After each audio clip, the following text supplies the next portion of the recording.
Welcome to Chitra's cooking feast. இன்றைக்கி வீடியோவில் ஹெல்த்தியான பிரேக்ஃபாஸ்ட் தான் எப்படி செய்கிறதுன்னு நம்ம பார்க்க போகிறோங்க. கொள்ளு சோளம் பயன்படுத்தி செய்யலாம். கொள்ளு சோளத்தில் பார்த்திங்கன்னா அதிக அளவுக்கு நமக்கு நார் சத்து இருக்குது, ப்ரோட்டீன் சத்தும் அதிகமாக இருக்குது. வெயிட் லாஸ் பண்ணுறவங்களும் எடுத்துக்கலாம். இந்த தோசை நல்லா முறுமுறுப்பாகவும் சாப்பிட்றதுக்கு ரொம்ப டேஸ்ட்டாகவும் இருக்கும். இதுக்கு தொட்டுக்க நம்ம ஒரு சட்னி எப்படி செய்கிறதுன்னு பார்க்க போகிறோம். இந்த ஹெல்த்தியான தோசை ரெசிபியை பார்க்குறதுக்கு முன்னாடி இப்போ தான் நம்ம சேனலுக்கு ஃபஸ்ட் டைம் வரீங்கன்னா சேனலை சப்ஸ்கிரைப் பண்ணிவிட்டு பாருங்கள். இப்போ வாங்க இந்த தோசை எப்படி செய்கிறதுன்னு பார்த்துடலாம். இந்த தோசை செய்கிறதுக்கு ஒரு கப் அளவுக்கு வெள்ளை சோளம் எடுத்திருக்கேன். உங்கள்கிட்ட சிகப்பு சோளம் இருந்ததுன்னா நீங்கள் அதுவும் பயன்படுத்தலாம். இப்போது வெள்ளை சோளம் எடுத்து அதே கப்பில் நம்ம ஒரு கப் அளவுக்கு பச்சரிசி எடுத்துக்கிறேன். இப்போது அடுத்தது பார்த்திங்கன்னா அரை கப் அளவுக்கு உளுந்து சேர்த்துக்கிறேன்.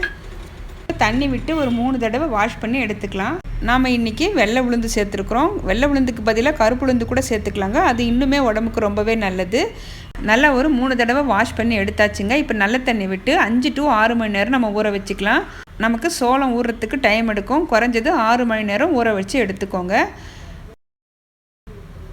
கொள்ளு நம்ம ஊற வைக்க தேவையில்லை. நம்ம ஏற்கனவே ஊற வச்சு முளைக்கட்டி எடுத்து வச்சுருக்கோம். இப்போ ஒரு 6 மணி நேரம் ஆகியிருக்குங்க. நல்லா ஊறி வந்திருக்கு.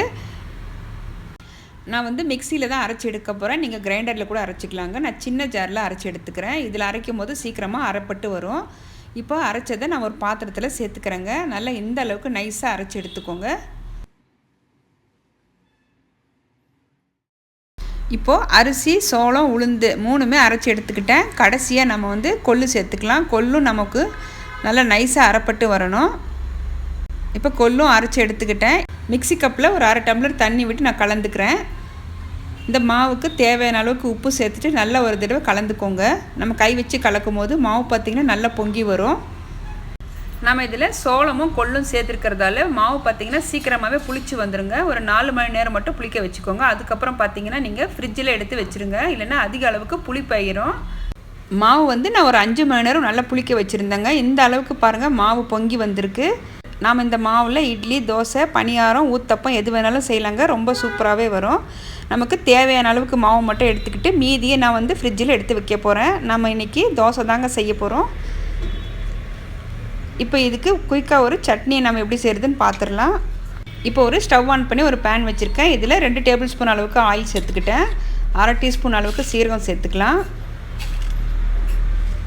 2 டேபிள் ஸ்பூன் அளவுக்கு கருப்பு உளுந்து சேர்த்துக்கிறேன். 1 டீஸ்பூன் அளவுக்கு கடலைப்பருப்பு. இது நல்லா வறுத்துக்கலாம். ஒரு கைப்பிடி அளவுக்கு வேர்க்கடலை சேர்த்துக்கிறேன். ஒரு இனுக்கு கருவேப்பிலை சேர்த்துக்கிறேன். காரத்துக்கு 3 காஞ்ச மிளகாய், 10 பல் பூண்டு, ஒரு சின்ன துண்டு அளவுக்கு இஞ்சி சேர்த்துக்கிறேன். மீடியம் சைஸ் வெங்காயம் 2 வெங்காயம் எடுத்துருக்கேன். இந்த சட்னிக்கு தேவையான அளவுக்கு உப்பு சேர்த்துக்கலாம். 1/4 டீஸ்பூன் அளவுக்கு பெருங்காயத்தூள் சேர்த்துக்கிறேன்.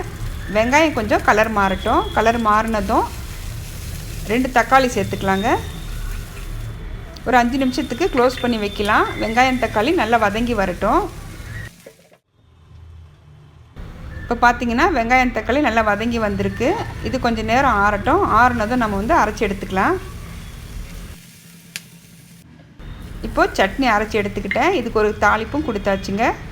சட்னி இப்போ ரெடி ஆயிடுச்சு. நம்ம தோசை ஊற்ற ஆரம்பிச்சிடலாம். தோசைக்கல் நல்லா சூடாக இருக்குது. எண்ணெய் ஊற்றிட்டு கொஞ்சம் தேய்ச்சிக்கோங்க. தேய்ச்சிட்டு 2 கரண்டி அளவுக்கு மாவு சேர்த்துக்கிறேன். 1 டீஸ்பூன் அளவுக்கு எண்ணெய் சேர்த்துட்டு க்ளோஸ் பண்ணி வேக வச்சுக்கிறேங்க. நான் ஒரு பக்கம் மட்டும் வேக வச்சு எடுத்துக்கிறேன். நீங்கள் திருப்பி போட்டு வேக வைக்கிறதா இருந்தால் நீங்கள் க்ளோஸ் பண்ண வேண்டாம். இப்போது தோசை பார்த்திங்கன்னா நல்லா முறுமுறுப்பாக ரெடி ஆயிடுச்சுங்க. கொள்ளு சோளம் வச்சு நம்ம செஞ்சுருக்கோம். அதுவும் நம்ம முளைக்கட்டியே கொள்ளு வச்சு செஞ்சுருக்கோம். ரொம்பவே உடம்புக்கு ஹெல்த்தி. வெயிட் லாஸ் பண்ணுறவங்க தாராளமாக எடுத்துக்கலாங்க.